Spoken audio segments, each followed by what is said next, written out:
双桥经开区、双路街道、双南社区。哎呀，那个成双成对的个名字读起确实有点拗口。不过呀，你没得必要逃生拔的那个紧到背，拿出你的手机输入导航杭州之鲫鱼，你没看到那个小门面儿，在导航上一样的找得到。要问为啥找到那点儿来呀？因为听说他们家菜好吃，老板儿任性。老板儿唐良民，人称唐肘子。早在2000年的时候就推起推车，在双桥街头卖卤味肘子，一卖都是好多年。从下午4点半嘛出门，围着双桥推一圈，8个肘子，有可能只卖到2个或者是3个，捞回来马上还得处理。第二天不然的话，我自己吃不了那么多噻。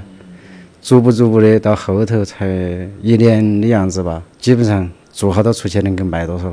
终于在2005年，唐老板结束推车生涯，开启了属于自己的餐馆。那卖肘子出身的唐老板为啥子开店以后又卖起了鲫鱼？因为肘子它是一个大菜，它不是小吃。桌子上只摆个肘子，像一桌席，所以后头才去另外找了一个渠道拜师。说来的确也是那个道理。那唐肘子的餐馆到今天有几个菜了啊？听说老板娘都是他家的活菜谱。我跟他报价都说主菜鱼、肘子，鱼25一斤，肘子50块个，蔬菜12块，油炸白菜、番茄蛋汤15块，完了。太简单。对。2荤1素1个汤都敢开店做餐饮，涛哥还是头一回听说。那好吃根善变的胃口，你们如何来满足啊？他不身上没得划的啦，我其他弄不出来呀，我其他材料都没得，除非从我身上割肉。那到你的店头来吃饭的人肯定多半是回头客，一般都是熟客。熟客，比如说他吃了过后带的客人来噻。2荤1素的馆子凭啥子还有回头客？涛哥今天专程都是来打个望。唐老板说，肘子是他2口子每天关门以后秘制，坚决不肯做给我们看。你有那个任性，涛哥也没得法。鲫鱼也不做给我们看的话，今天的节目怕都只有打到喽。结果唐老板说，鲫鱼可以看，福头鲫鱼最大的卖点都是制作过程精彩。啥子叫福头鱼嘛？福头鱼也就是说，它那个鱼头啊，做到端上桌子的时候，它头是朝上的，浮起的的。啷个做得到啊？现在我的解释不清楚。等一会儿还等几分钟你就晓得了。只见唐老板把紧绷的鸡块打整干净，沿到身子横起就是一刀，那个刀法有点非主流哦。唐老板说，要想福头靠的都是那一刀，然后照例加酒加盐码佐料。接下来唐老板就让鲫鱼张开飞翔的翅膀，摆出了非同寻常的造型。那个都是福头鱼了啊？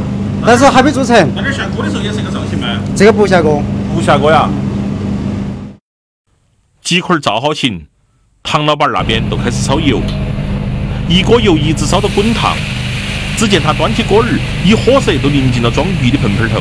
刚才那个把一个油漏子的一下倒进去，那个鱼都烫熟了啊！一次不得行。那一下整几次？冬天可能在5次的样子吧。这是5次啊？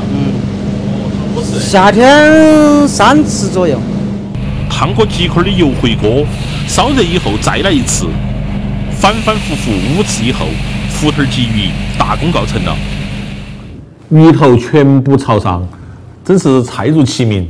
然后淋到最后，肘子也上来了，然后还有一个油炸莲白。他们店呢都是2荤1素，那都是那个店的标配。要想其他没得，我先上鱼。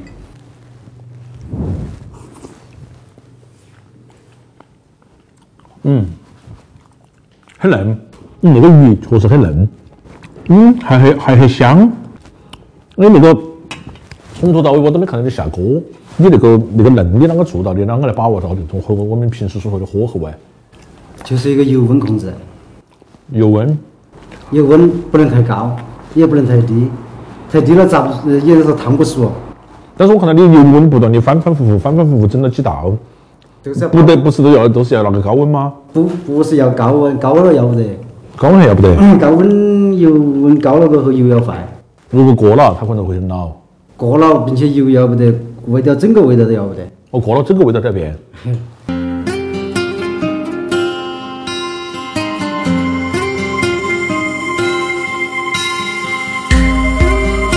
一间小门面儿，唐老板儿夫妻两个一住10几年，既当老板儿又当秋儿，从来没有请过人。不过他们隔三差五还是会收过把徒弟。涛哥那都奇怪了，你都不肯轻易使人的技术，不怕徒弟学去跑，抢了师傅的生意吗？不怕。教徒弟其实那个时候也让他们找钱，不希望他开在我身边，其实是为了保护他。